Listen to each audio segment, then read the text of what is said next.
బఠానీ కూరకు కావాల్సిన పదార్థాలేంటో ఇప్పుడు చూద్దాం. వంకాయలు పావు కిలో, ఉడికించిన పచ్చి బఠానీలు అరకప్పు, తరిగిన ఉల్లిపాయ 1, అల్లం వెల్లుల్లి పేస్ట్ 1 టీ స్పూను, తరిగిన పచ్చిమిరపకాయలు 3, కరివేపాకు 2 రెమ్మలు, ఉప్పు కారం తగినంత, పసుపు చిటికెడు, ధనియాల పొడి 1 టీ స్పూను, బియ్యం పిండి 1 టేబుల్ స్పూను, కొత్తిమీర కొద్దిగా, నూనె 2 టేబుల్ స్పూన్లు. సో వంకాయల్ని ఇలా చిన్న చిన్న ముక్కలుగా కట్ చేసి ఉప్పు వేసి నీటిలో వేసేసి అలా పక్కన పెట్టేసుకున్నాం.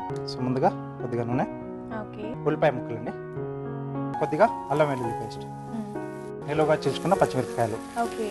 ఏంటి కర్రీలా బాగుంటుందా లేకపోతే నార్మల్ గా ఫ్రైస్ లో ఎక్కువ కనిపిస్తూ ఉంటుంది కదండి బఠానీ, మరి కర్రీలో కూడా వేసుకోవచ్చా? అంటే మనం కావాల్సిన మనం కొంచెం డ్రైగా కూడా చేసుకోవచ్చు. ఓకే.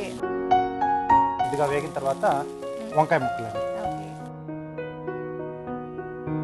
మూత పెట్టి చూడగానే నాకు కొంచెం జామకాయ ముక్కలు అనిపించాయి. రాజుగారు వంకాయలు మగ్గిపోయాయా చూద్దామండి. ఓకే, రుచికి సరిపడా ఉప్పు, కొద్దిగా కారం, కొంచెం పసుపు, ఉడికించిన పచ్చి బఠానీ, కొద్దిగా కరివేపాకు,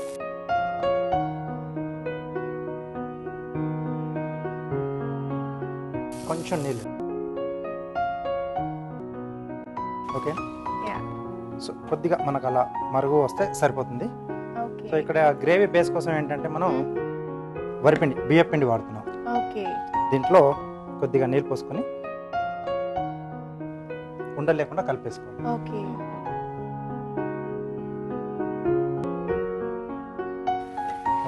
ఓకే.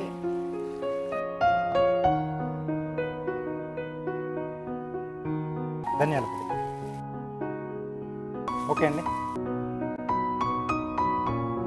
సో చివరిగా కొద్దిగా కొత్తిమీర. ఓకే అండి, వంకాయ బఠానీ కూర రెడీ. ఓకే, మరి వేడి వేడిగా వంకాయ బఠానీ కూర నా చేతిలోకి వచ్చేసిందండి.